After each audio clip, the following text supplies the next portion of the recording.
That's just how the game was played. She sat poised, wearing a confident smile, her hands folded neatly on the glass table as the host ran through introductions. It was a panel she had been on before, 2 conservatives, 2 liberals, and a moderator whose job was to keep things from going completely off the rails. To her left sat Rebecca Vaughn. Karoline had debated her a handful of times before. Rebecca was no amateur, she had been in the business for over 2 decades, carving out a reputation as a hard-hitting journalist who never shied away from controversy. She wasn't the loudest in the room, but she had a way of delivering her words with slow, calculated precision that made them land like a gut punch. But Karoline wasn't intimidated. She had gone head-to-head with stronger opponents and walked away unshaken. This was just another debate. And now, let's get into tonight's topic, the moderator said, looking directly into the camera. We've seen a wave of new reports surrounding former President Donald Trump, his influence, his legal battles, and whether or not he's still the dominant figure in conservative politics. Some say his grip is slipping. Others believe he's stronger than ever. Karoline, I want to start with you. Where do you stand on this? That was easy.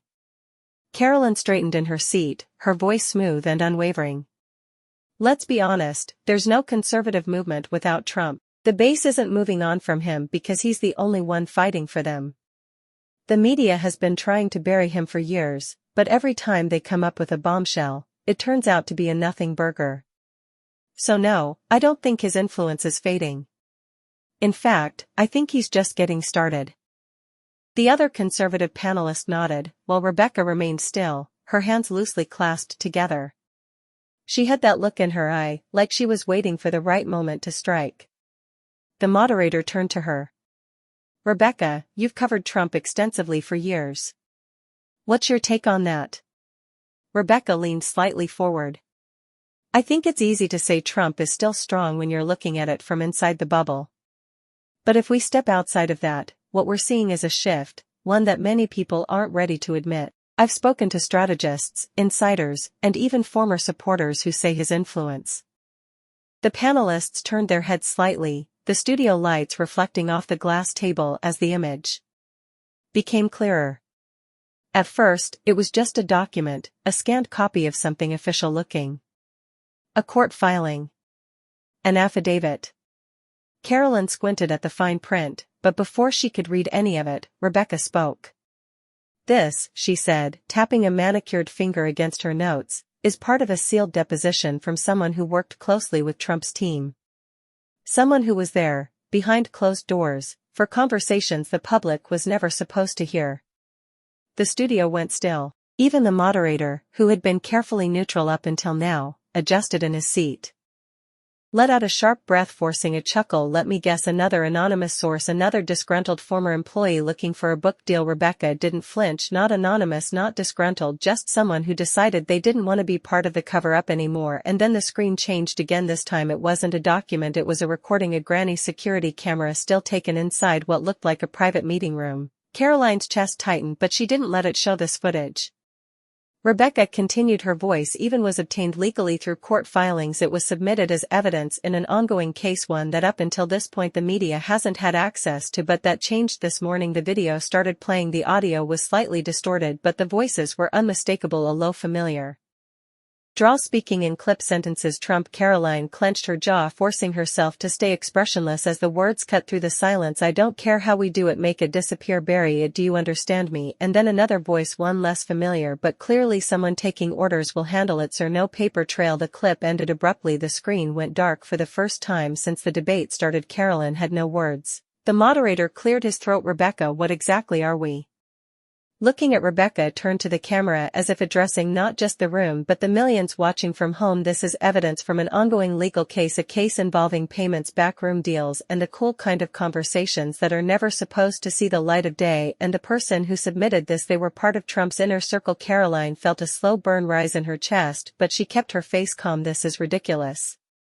You don't even have context for that clip. He could be talking about anything. It's a sound bite, and you know it. Rebecca tilted her head slightly. If it's nothing, why was it sealed? The studio was dead silent. Even the crew members behind the cameras weren't moving. Karoline gripped the edge of the table. I'll tell you why. Because the media has been trying to pull the same trick for years, cutting up audio, twisting words, and feeding the public whatever narrative fits their agenda. Rebecca raised an eyebrow. Are you saying it's fake? Karoline inhaled slowly. She couldn't say that, not directly, because if she did, Rebecca would pull out the next card in her deck, a verification report, a legal stamp, something that would prove the clip wasn't doctored. Instead, she leaned forward, leveling her gaze at Rebecca. I'm saying you're playing a dangerous game, and you know exactly what you're doing.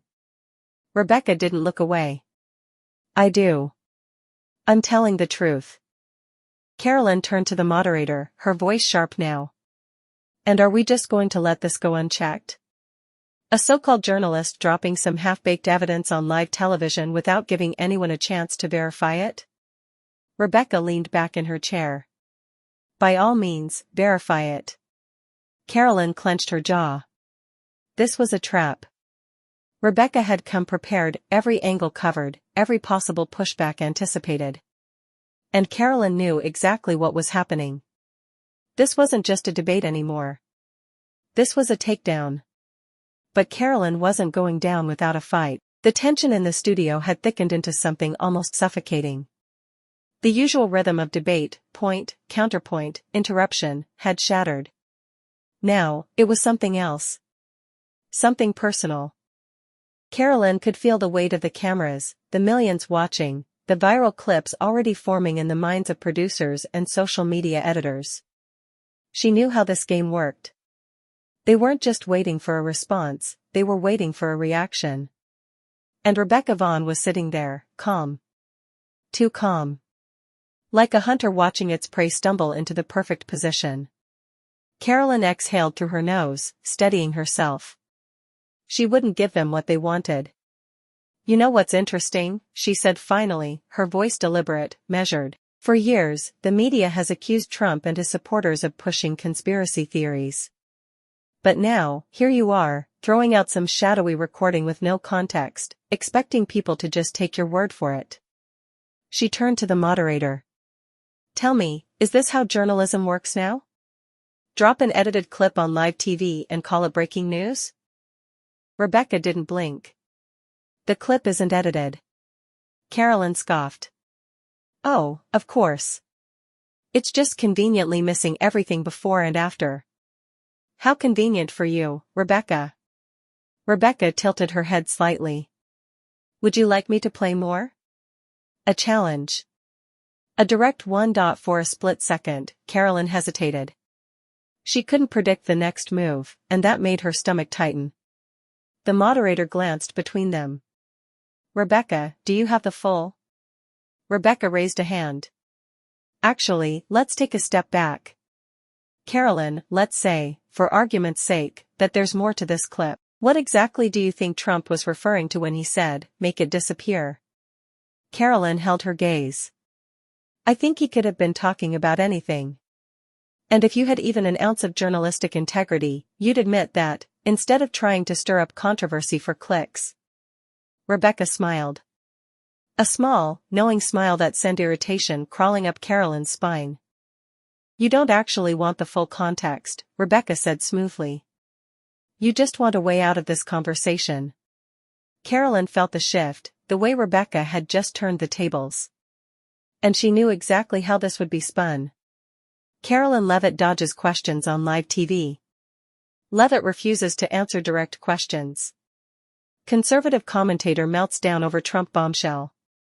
She could practically see the headlines flashing across the internet. Her fingers curled against the glass table.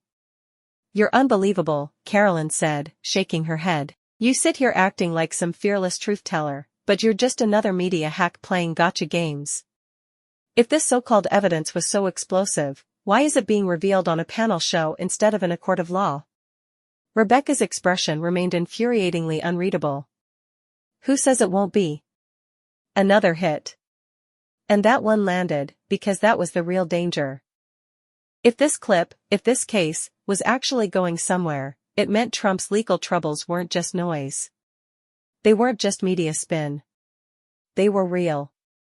Karoline swallowed that thought before it could show on her face. Instead, she leaned in. You're acting like you just dropped a smoking gun. But let's be real, you're throwing breadcrumbs and hoping people are too dumb to notice the missing pieces. She turned to the camera, speaking directly to the audience now. This is what the media does. They manipulate. They push narratives. They want you outraged. They want you scared, and they want you to believe they're the ones with all the answers. Rebecca watched her, unshaken, almost like she had expected this. That's an interesting deflection, Rebecca said. But let me ask you something, Karoline. If this clip really is nothing, why are you so rattled? Silence. That